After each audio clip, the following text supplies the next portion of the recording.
기타 결의사항이 있습니다. 국내 단기 선교를 계속 기도해 주시면 감사하겠습니다. 오늘 주시는 하나님의 말씀 읽겠습니다.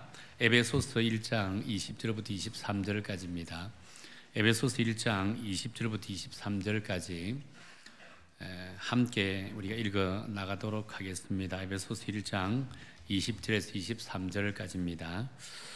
짧은 구절입니다. 함께 읽겠습니다. 그의 능력이 그리스도 안에서 역사하사 죽은 자들 가운데서 다시 살리시고 하늘에서 자기 오른편에 앉히사 모든 통치와 권세와 능력과 주권과 이 세상뿐 아니라 오는 세상을 일컫는 모든 이름 위에 뛰어나게 하시고 또 만물을 그의 발 아래에 복종하게 하시고 그를 만물 위에 교회 머리로 삼으셨느니라.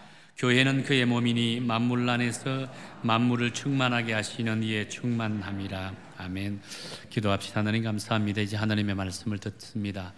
주님께서 말씀하시고자 하는 말씀을 하시고 사람의 말이 아니라 오직 하나님의 말씀만 선포되는 귀한 시간 되게 도와주옵소서. 정말 교회가 교회다운 교회의 말씀을 증거하기를 원합니다. 전하는 자 듣는 자 성령의 감화 감동이 있고 말씀대로 결단하는 귀한 시간 되게 도와주옵소서. 예수님 이름으로 기도드립니다. 아멘.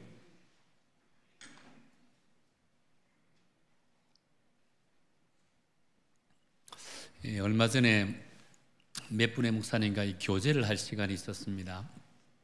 그 목사님 가운데 한 분이 저에게 김 목사님 요즘 선교에 대한 소문이 참 좋게 나네요. 그 비결이 무엇입니까? 라고 이렇게 묻더라고요. 제가 한참 고민하고 생각하다가 제가 준 대답은 글쎄요 라고 한 대답이었습니다. 목양실로 돌아와서 여러 가지를 생각해 봤습니다. 지금 우리 교회가 좋은 소문나고 있네. 왜 그럴까? 이유가 뭘까? 라고 생각을 해 보았습니다. 그러면서 나름 한편으로 생각해 보기를 정말 우리 교회는 건강한 교회가 되기를 원하고 하나님이 기뻐하는 교회를 세워나가기 위해서 얼마나 지금 발버둥을 치고 있습니까?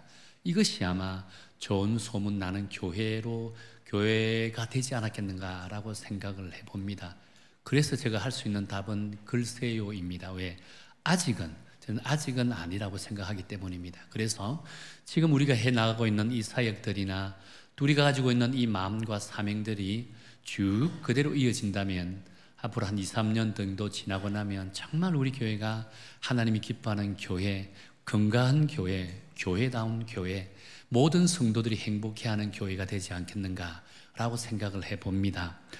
이 성경에 보면 교회라는 단어가 처음 등장하는 것은 마태복음 16장에 등장을 합니다.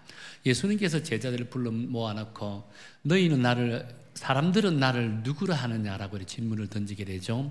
그때 제자들이 뭐라고 이야기합니까? 사람들이 말하기를 세례 요한이요 엘리야노 야요 또 예레미야라고 부릅니다 라고 대답을 합니다. 그래서 우리 예수님께서는 또 질문을 던지게 되죠. 그럼 너희는 나를 누구라 하냐라고 했습니다. 그때 성격 급한 베드로가 뭐라고 이야기합니까? 주는 그리스도시요 살아계신 하나님의 아들이십니다 라고 한 믿음의 고백을 하게 됩니다. 예수님께서는 베드로의 고백을 들으시고 아마 너무 감동받으셨던 것 같아요. 어리석고 아직도 연약하게 보았던 베드로가 이렇게 당당한 믿음의 고백을 하는 것을 보고 그리고 18절에서 어떻게 베드로에게 말씀을 주게 됩니까? 이런 말씀을 주게 되죠. 우리 화면을 보고 우리 함께 읽겠습니다. 시작. 또 내가 네게 이르시되 너는 베드로라 내가 이 반석 위에 내 교회를 세우리니 음부의 권세가 이기지 못하리라. 여기서 교회라는 단어가 처음으로 등장하는 것을 보게 된다는 겁니다. 이 교회라는 단어의 헬라 원어를 찾아보니까 에클레시아라는 단어입니다. 여러분 한번 다 들어보셨을 겁니다. 근데 이 에클레시아라는 단어의 뜻은요, 부름을 받아 모인 사람들이라는 뜻입니다. 자, 그 교회는 예수님을 구주로 믿는 사람들의 모임이지만 보다 더 중요한 것은요, 주님의 사명을 위해서 부름을 받은 사람들이 모인 곳, 그곳이 바로 교회라고 할 수가 있다는 거예요. 이런 의미에서 교회는 단순히 건물이기보다는요, 예수님을 하나님의 아들로 믿고 또한 메시아 되심을 고백하는 사람들의 모임이자 예수님의 기대를 충족시켜 나가는 것이 바로 교회라고 할 수가 있다는 겁니다. 그럴 때 교회는 교회다워지고 하나님으로부터 귀하게 쓰임받는 축복된 교회가 되어질 수 있다라고 한다는 겁니다. 자, 이런 관점에서 오늘 본문을 한번 읽어보기를 원한다는 겁니다. 오늘 본문의 말씀을 통해 우리는 사도 바울이 정의하고 있는 이 교회다운 교회가 어떤 교회인지, 또 교회다운 교회가 감당해야 될 것이 무엇인지에 대해서 함께 묵상하기를 원한다는 거예요. 그래서 우리가 성교회가 이 성경에서 말씀하고 있는 교회다운 교회, 하나님이 기대하는 그런 교회를 앞으로 저와 여러분이 함께 세워나가기를 원한다는 거예요. 자, 그렇다면 첫 번째로 사도 바울이 말하고 있는 교회다운 교회는 그럼 어떤 교회일까? 오늘 본문 22절과 23절 상반절에 보면 이런 말씀이 기록되어 있습니다. 또 만물을 그의 발 아래 복종하게 하시고 그를 만물 위에 교회의 머리로 삼으셨으니 교회는 그의 몸이니 라고 합니다. 하나님께서는 교회를 몸에 비유하고 있다는 겁니다. 그러면서 예수님을 교회의 머리가 되신다라고 말씀하고 있는 거예요. 뿐만 아니죠. 예수님에게는요, 세상의 모든 것을 다스릴 수 있는 권세를 하나님께서 주셨다라고 말씀하십니다. 그렇습니다. 교회와 예수님과의 관계는 몸과 머리로 규정하고 있다는 거예요. 그렇다면 예수님이 교회의 머리가 되고 교회는 그의 몸이라면 교회는 전적으로 예수님께 의존적이어야만 한다는 겁니다. 만일 교회가 예수님께 의존적이지 않다면 그 교회는 교회로서 가치가 없다는 겁니다. 교회로서의 존재 의미가 없어진다는 거예요. 오늘 여러분이 교회를 오실 때 차를 운전하고 오신 분도 있을 거고 걸어서 오신 분도 있을 거고 대중교통을 이용하면서 오신 분도 있을 겁니다. 그런데 여러분 아침에 눈을 떠서 머리가 생각하면 말을 명령을 합니다. 이제 교회 가자, 옷을 입고 이제 교회를 나가자, 가자라고 합니다. 몸이 그 명령에 따라서 교회에 왔습니다. 오늘 이 자리에 앉아있는 여러분들이 머리가 명령하는 대로 이곳에 와서 하나님 앞에 예배를 드립니다. 머리를 주도하는 성령님이겠지만은요. 자, 그런데 몸이 머리가 명령하는 것을 받아들이지 않는다면, 수용하지 않는다면 어떤 일이 벌어질까요? 몸과 머리가 따로 논다면 어떤 일이 벌어지게 될까요? 교회를 오기 위해서 차를 타고 이제 오는데 신호등이 걸렸습니다. 정지 신호등 빨간불이 들어왔다는 겁니다. 그럴 때 머리가 어떤 명령을 내립니까? 브레이크를 잡아라 라고 명령합니다. 그런데 발은 머리의 명령에 따르지 않고 브레이크를 밟아야 되는데 엑셀레이터를 밟았다 생각해 보세요. 그 차는 어떻게 될까요? 그래서 대형 사고가 나잖아요. 엄청난 사고가 나고 만다는 겁니다. 머리와 몸이 따로 노니까 이런 안타까운 일이 생기게 되어지는 거예요. 교회도 마찬가지입니다. 교회 머리와 몸이 따로 논다면 몸끼리 서로 작당하여 신앙이라고 하는 이름으로 하나님의 뜻을 왜곡하여 자기 자신들이 하고 싶은 것, 자신들의 배만 채우고 자신들의 즐거움을 위해서 자기끼리 바닥을 지어서 마음대로 하는 것이 그렇게 교회를 운영해 나간다면 교회는 어떻게 될까요? 마치 브레이크가 고장난 폭주하는 기관차와 같이 달려들 거예요. 언제 폭발할지, 언제 대형 사고 날지 모른다는 겁니다. 그래서 몸인 교회는요, 언제가 머리가 대신 예수님의 뜻을 찾아야 되고 예수님의 마음을 알려고 부단히 노력해야 된다는 겁니다. 왜냐하면 몸은 머리로부터 생명을 제공받기 때문이라는 거예요. 그리고 몸인 교회가 머리 대신 예수 그리스도로부터 통제를 받게 될 때 비로소 성령의 인도함을 받게 되어진다는 겁니다. 교회는 비로소 성령의 인도함을 받게 된다는 겁니다. 그럴 때 교회는 교회다운 교회가 되고 건강한 교회가 되어진다는 겁니다. 찰스 셀돈이라고 하는 목사님이 쓰신 예수님이라면 어떻게 할 것인가 라고 하는 책이 있습니다. 오래전에 나온 책인데 미국 전역에 약 3천만 부 이상으로 팔린 베스트 중에 베스트입니다. 우리나라도 번역되어 있습니다. 책 표지 한번 띄워줄래요? 화면 없습니까? 1부 때 안 띄워주던데 2부 때는 또 안 띄워주네요. 책을 소개하려고 했거든요. 오래된 책이지만 아주 좋은 책입니다. 그 내용에 보면 그 내용의 핵심적인 내용이 뭐냐면 우리가 일생을 살아가면서 우리가 삶을 살아가면서 중요한 결정을 하거나 판단을 할 때 항상 예수님이라면 어떤 판단을 하고 예수님이라면 어떤 결정을 할 것인가 자기 자신뿐이 아니라 예수님께 묻고 또 우리 교회 공동체도 마찬가지입니다. 중요한 결정 앞에 예수님이라면 어떻게 할까? 예수님이 어떻게 판단할까? 예수님께 묻고 판단하고 결정해야 된다는 겁니다. 그럴 때 우리의 인생이 달라진다는 겁니다. 우리는 영혼이 강건해지고 교회는 더욱더 건강한 교회, 그런 교회가 교회다운 교회가 될 수 있다는 겁니다. 사실 이런 결정을 할 때는 어떨 때는 손해를 보기도 합니다. 힘들고 어려움을 겪기도 합니다. 많은 오해와 자존심이 상할 때도 있습니다. 그러나 모든 것을 내려놓는 믿음으로 예수님의 마음과 뜻에 의지하여 결정을 하게 된다면 비록 힘들지만 어렵지만 그 일들을 진행하는 과정 속에 하나님의 능력과 역사가 일어나게 되어진다는 거예요. 살아있는 믿음의 역사와 감동을 경험하게 되어진다는 거예요. 예수님의 겟세마네 기도가 그 대표적인 모델이라고 할 수 있잖아요. 예수님께서는 십자가에서 고난을 원하지 않으셨습니다. 그래서 십자가의 고난 위에 다른 방법이 있었으면 그것을 피하고 싶었습니다. 누가복음 22장 42절에 보면 이렇게 말씀합니다. 아버지여, 만일 아버지의 뜻이거든 이 잔을 내게서 옮기시옵소서. 그러나 내 원대로 마시옵고 아버지의 원대로 되기를 원하나이다 라고 했습니다. 예수님께서는 결코 하나님의 뜻보다 당신의 뜻을 내세우기를 원하지 않으셨습니다. 결국 그러는 예수님께서는 십자가의 고난에 순종하니까 어떤 결과가 나타났습니까? 하나님의 뜻과 섭리 가운데 부활의 영광이라는 놀라운 역사를 경험하게 되어졌더라는 겁니다. 저도 목회를 하면서 종종 중요한 결정을 내릴 때가 있습니다. 그럴 때마다 꼭 제가 하는 것이, 항상 기도하는 것이 있습니다. 하나님이시라면, 예수님이시라면 이 결정을 어떻게 할 수 있겠습니까? 하나님이시라면, 예수님이시라면 어떤 판단, 어떤 결정을 내릴까요? 항상 묻는 기도입니다. 내 욕심과 내 비전과 내 뜻을 내세우지 않게 해달라고 그렇게 하나님 앞에 기도하는 거예요.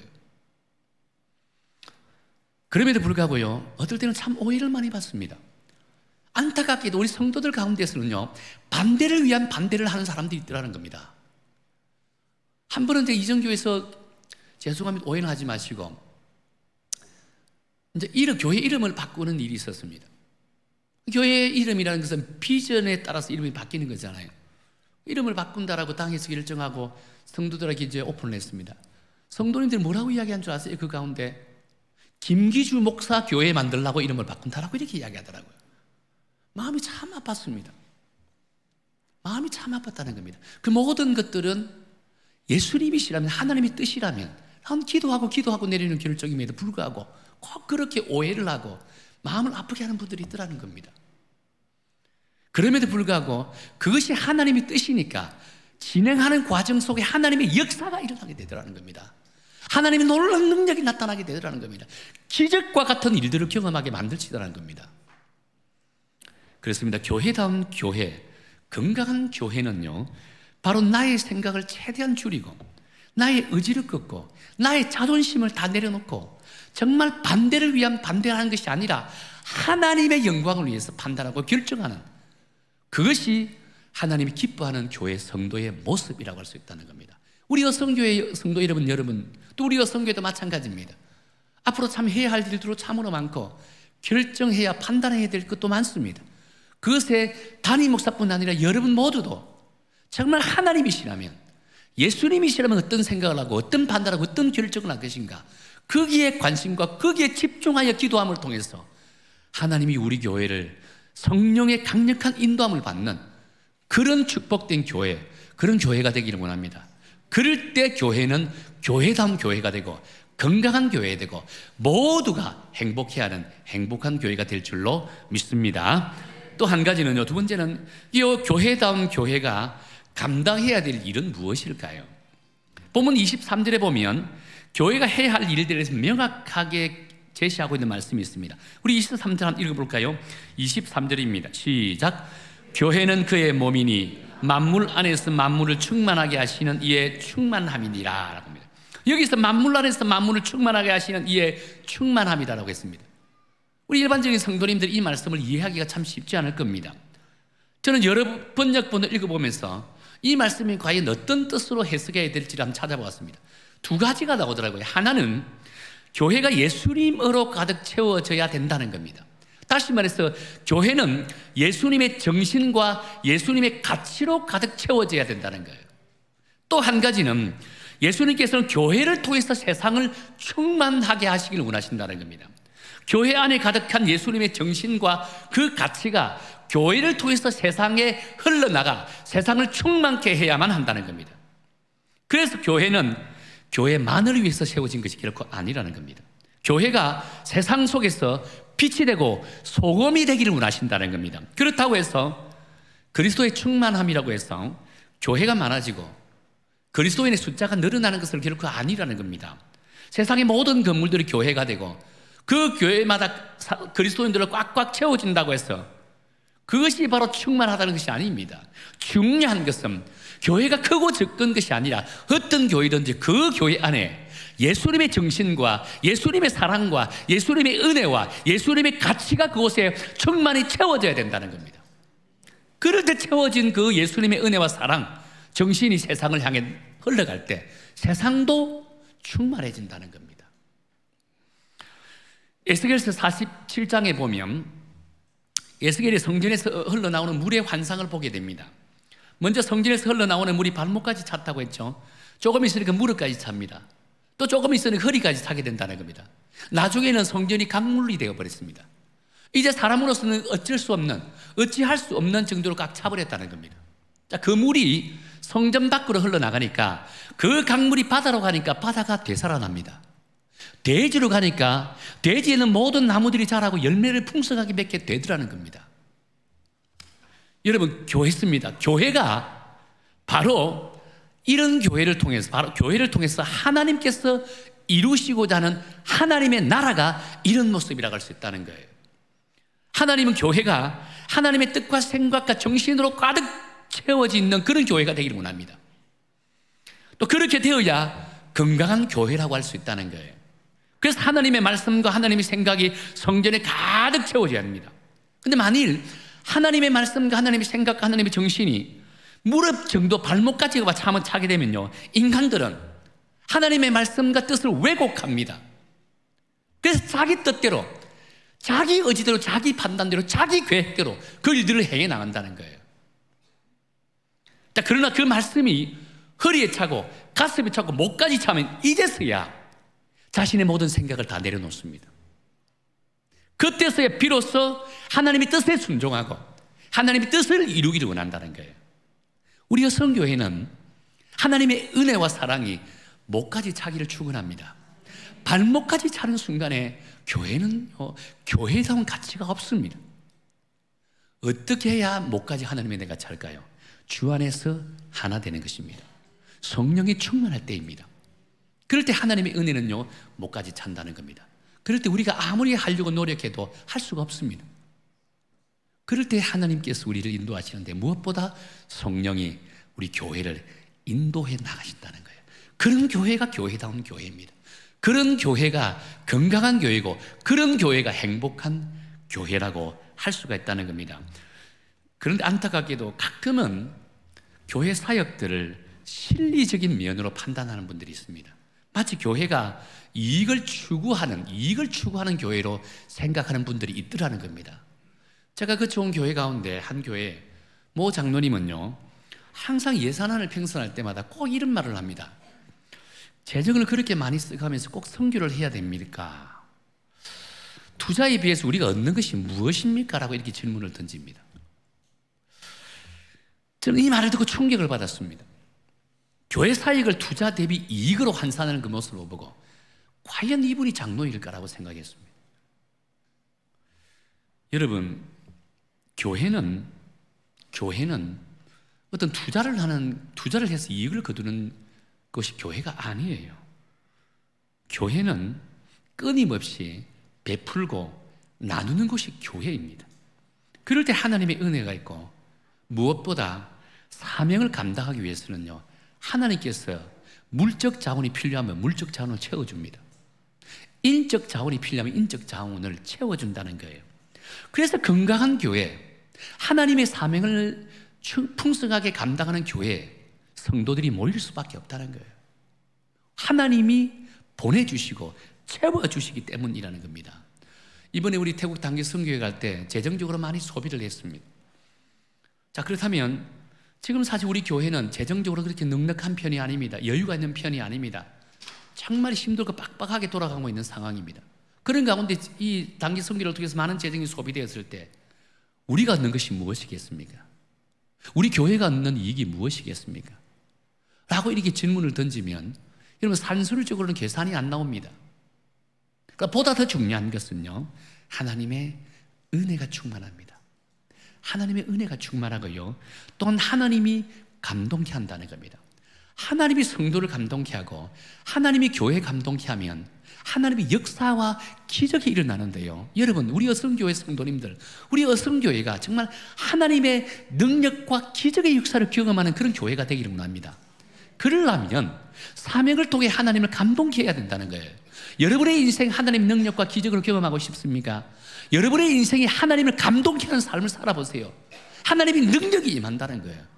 그럴 때 우리는 하나님 앞에 감사하고 또 찬양할 수밖에 없다는 거예요. 앞으로 우리 교회는 하나님의 사랑과 은혜가 충만한 교회가 되어서 더 열심히 세상으로, 열방으로 그 사랑과 은혜를 흘러보내는 일에 최선을 다하기를 원한다는 거예요. 그래서 하나님의 감동이 충만한 교회가 되어서 하나님 이 지역을, 부천 지역을 우리 어성교회에 맡기고, 이 민족이 우리 어성교회에 맡기고, 이 열방이 우리 어성교회를 맡겨서 수많은 영혼들이, 죽어가는 영혼들이 우리 어성교회를 통해서 회복되고 열방이 주께로 돌아온 일에 이 어성교회가 존귀하게 쓰임받는 그런 교회가 되기를 원합니다. 그럴 때 우리 교회는 교회다운 교회가 되고, 그럴 때 우리 교회는 건강한 교회가 되고, 그럴 때 우리 교회는 행복한 교회가 될 줄로 믿습니다. 그래서 저는 제가 담임 목사이기 때문에 이런 비전을 갖고 여러분과 함께 비전을 나누기를 원한다는 겁니다. 그래서 앞으로 우리 교회 정말 여러분들의 헌신된 마음을 통해 건강한 교회를 세워서 여러분들도 믿음 생활을 하는 가운데 행복한 그런 믿음 생활을 정말 감당하기를 원합니다. 우리 교회 안에 하나님의 은혜와 사랑으로 목까지 채워나가는 정말 그런 교회. 지금은요, 제가 봤을 때 허리 정도 찼나 모르겠습니다. 지금 목까지 차려면요, 우리 사람들의 말이 안 나와야 돼요. 목까지 차면 여러분 말 안 나옵니다. 말할 수 없어요. 숨쉬기 바쁜데. 목까지 좀 찼으면 좋겠다. 그래서 하나님의 영광이 우리 교회를 통해 드러나는 그런 놀라운 역사가 일어나기를 예수님의 이름으로 다시 한 번 더 축원합니다. 찬양하겠습니다. 우리에게 소원이 하나 있네. 우리 함께 찬양 드리면서 또